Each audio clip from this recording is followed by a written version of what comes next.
अहो तुम्ही अजून घरीच बसलाय?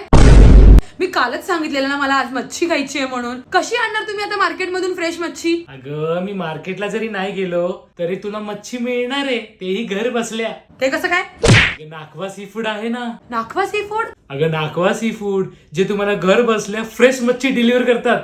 अरे पण ते फ्रोझन मच्छी असतील. अगं फ्रोझन वगैरे काही नाही. तू ऑर्डर दिलीस तर सकाळी मार्केटला जातात आणि तुमच्या घरी डिलिव्हर करतात. म्हणजे एकदम फ्रेश. फक्त तुला काय करायचंय, आदल्या दिवशी ऑर्डर करायची, म्हणजे ते सकाळी फ्रेश मासे तुला घरी पोहोचवतात. मस्त, म्हणजे आता बाहेर जायची किटकिट नको. बरोबर. आता कोण आलंय? अरे वा, फिश आली वाटतं. चल आता बनवूया फटाफट. तर मंडळी, नाखवा सी फूड मधून आम्ही ऑर्डर केली होती फ्रेश कोळंबी, बोंबील आणि मॅरिनेट केलेली सुरमई. माय गॉड, तू सुरमई मागवलीस आणि ती पण मॅरिनेटेड, म्हणजे माझा वेळ पण वाचला. हो मंडळी, हे मासे मॅरिनेट पण करून देतात आणि मॅरिनेशन चार्जेस पण एकदम मिनिमल आहेत. नुसता तुकडा हातात उचलल्यावर कळतंय मला की किती फ्रेश मच्छी आहे. थँक्यू अनिकेत.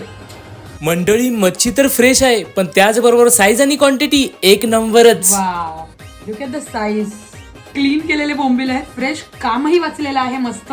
आणि आता फक्त तळायचं आणि खायचं करून करून. मंडळी, वाट कशाची बघताय, तुम्ही पण ही फ्रेश मच्छी ऑर्डर करू शकताय. Marinated, without marinated. आणि मॅरिनेशन करण्यासाठी ते घरगुती पद्धतीचे आगरी गोळी मसाले यूज करतात, म्हणजे चव राजभारी. मला भीती वाटत होती ऑनलाईन मागवायला, पण मच्छी बघून मला असं वाटतं तुम्ही पटापट जा आणि ऑर्डर करा. आणि हा, एक गोष्ट लक्षात ठेवा, आदल्या दिवशी मच्छी ऑर्डर करा, म्हणजे दुसऱ्या दिवशी फ्रेश मासे तुमच्या घरी पोहोचतील. जय महाराष्ट्र.